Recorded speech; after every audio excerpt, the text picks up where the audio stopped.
My biggest blessing of ADT really was watching the other people come to understand Christ as their life, to know what their flesh is, the patterns of the flesh, to be released, have freedom. That was the biggest blessing for me. I also enjoyed the many instructors and their different personalities.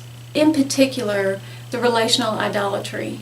I began to understand that I was the persecutor in my marriage and also with my children. That was very difficult for me to see. I never understood that before, but when we went over the list of caregivers, that was more my husband and I was more the persecutor, and that was very revealing for me. I had not understood that before, that that's how I worked in our relationship. I knew that's who I was in the relationship, but it had never been described to me as that before.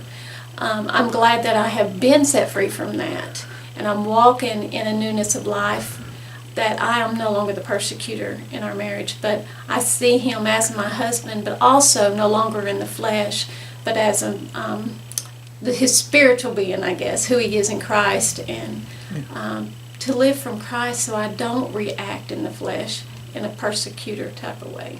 Now, I think anybody that just got saved needs to go through ADT. I really do. I think that when somebody comes to know Christ and they're saved, they need to know the whole gospel. They need to know what happened on both sides of the cross, that he gave his life for us and to us. And they need to know who they are in Christ, that their old sinful man is dead now, and they have a new nature in them, and that is Christ. And I think that would help them to get rid of a lot of the things that they are in bondage to, which my particular flesh patterns is fear, anger, control, manipulation, and I use that in very bad ways in my family. But I didn't know any better. Nobody ever told me what flesh was, didn't explain what flesh was. With my kids, I now try to treat my children who are young adults. I try to teach them who they are in Christ. I don't want them to, and I try not to put them down anymore. I try to bring out who they are. You know, like Renee was saying, you're not a liar. That's not who you are. You're a truth teller. So it can be difficult because my children are different, and I have one that is very much like me. So he can be difficult to deal with, but it's like dealing with myself because he is so much like me. But I want him to know that it doesn't matter how you behave. I love you unconditionally. And I think that once he starts to grasp that and live from that, that he's just going to explode like I did. You know, that God's just, it's flowers blooming up inside of me is exactly what it is. And I believe that's what's going to happen to my kids. And I want to see that in my grandkids' life when I have them someday.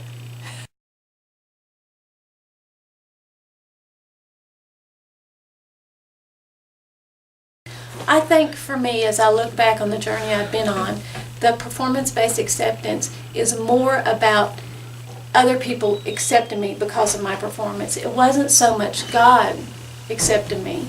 I think I was trying to be near to God and feel an emotional closeness to God through those things. Not to get close to him, but feel close to him. I was accepted by people. The better I looked through teaching Bible studies or praying or whatever it was in the church, the better I looked, the more people looked up to me. And that made me feel good. And that was acceptance for me. That was performance-based acceptance for me. And it really had nothing to do with God. Well, I see people all the time, especially where my heart is right now, for younger women that have children.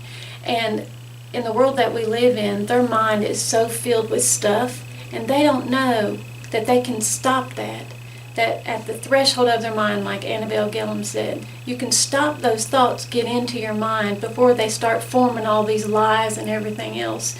They're toxic, and they need to know that your overwhelmness, your anxiety, your fears, whatever it may be, you don't have to live like that. You don't have to at all.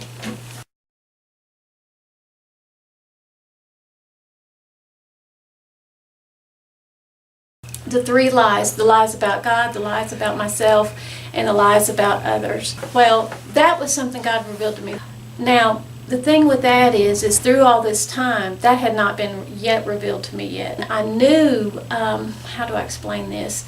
Walking in this already, but nobody had explained the core lies to me. The core lies about God was that he was preoccupied, he was emotionally absent, he was untrustworthy. The core lie I believed about myself, and this was so new to me, but was that I have no worth and no value. And how that kind of manifests itself was my children made me feel unworthy and that I had no value to them. Mainly because their behavior didn't line up to how I thought it should be.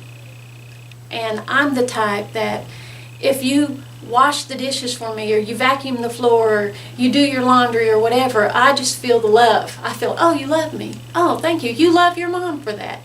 And when the children didn't do that, I would explode in my flesh, anger, whatever it was. And I felt, but what triggered that? What was the emotion behind that? Anger is a secondary emotion, so what triggered the anger when the kids didn't do what I want them to do? It was that ultimately I felt unworthy and undervalued by them, that they were disrespectful to me. So that was my core lie about myself.